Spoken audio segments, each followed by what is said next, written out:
Thanks for joining us. I'm Vince Petrano. And I'm Bridget Shanahan. MCTS bus drivers have been out on a strike since 3 a.m. Talks between the union and Milwaukee County cannot continue without a federal mediator, and that guy is apparently busy for the next 2 weeks. However, the sides can still talk about extending the current contract, and the bus drivers can always come back to work. For now, we know the strike will last until at least Saturday morning.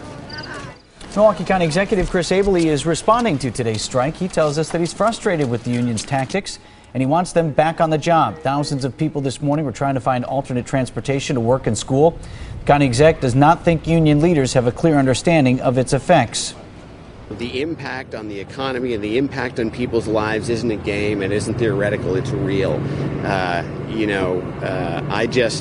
What we need, the service that's being paid for is getting people to work, to their jobs and to school, and we need the drivers to pick people up and get them to work and get them to doctor's appointments and get them to court appointments. I mean, there are serious consequences, and I'm not sure that's been quite appreciated. Abele said he has heard loud and clear from the public. They want workers to return to work, and he is pledging to help make that happen. MCTS is offering a hotline for anyone looking for updated information on the strike. That number is on your screen. It's 414-988-5966. The Wauwatosa detective who was shot while investigating a burglary last month has been released from the hospital. Jeffrey Griffin was in Freighter for nearly 2 weeks after the shooting. According to the Wauwatosa Police Department, Detective Griffin and his family are thanking everyone for their support during a challenging time. The man who allegedly shot him was arrested a day later. Welcome to July, or what we call September.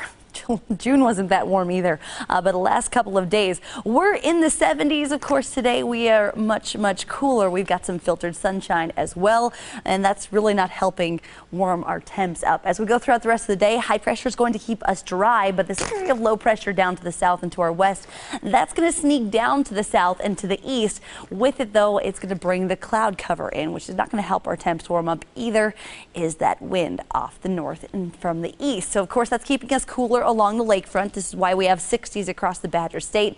Look down to the south and to the west, though. Behind that weather system, 92 in North Platte. It's 80 in Rapid City, close to 70 in Sioux Falls, and 80 in Kansas City. Some of that heat is going to get closer to us, not tomorrow, but in time for the holiday weekend. So if you want to be doing anything outdoors on the 4th of July weekend, looking like we're going to feel a lot more like July by that time. High pressure, though, again, still wrapping around that northeasterly wind throughout the evening tonight and throughout the day tomorrow, which just means another day stuck in the 60s along the lakefront.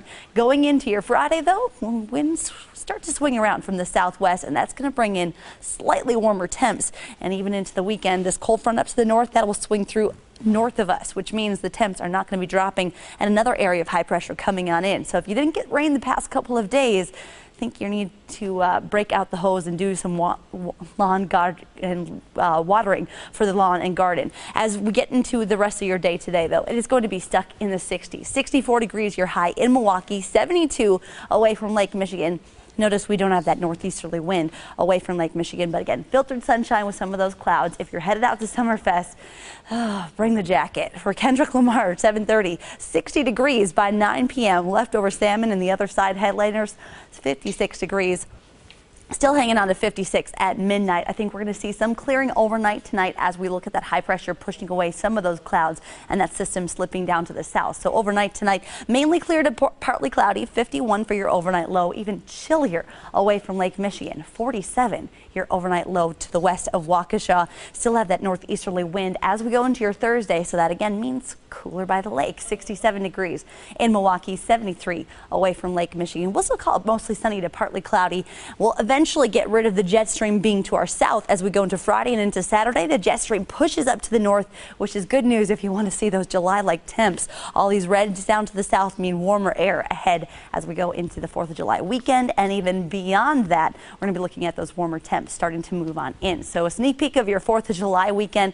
We're looking temps back into the 70s by Friday, mostly sunny skies, 78 degrees by Saturday, and on Sunday, 80 degrees. It is going to be a beautiful 4th of July holiday weekend and shouldn't have to worry about any rain ruining your plans for those picnics and for those 4th of July fireworks. Next chance for rain not until Monday with a high of 80s, and we stay in the upper 70s through next week.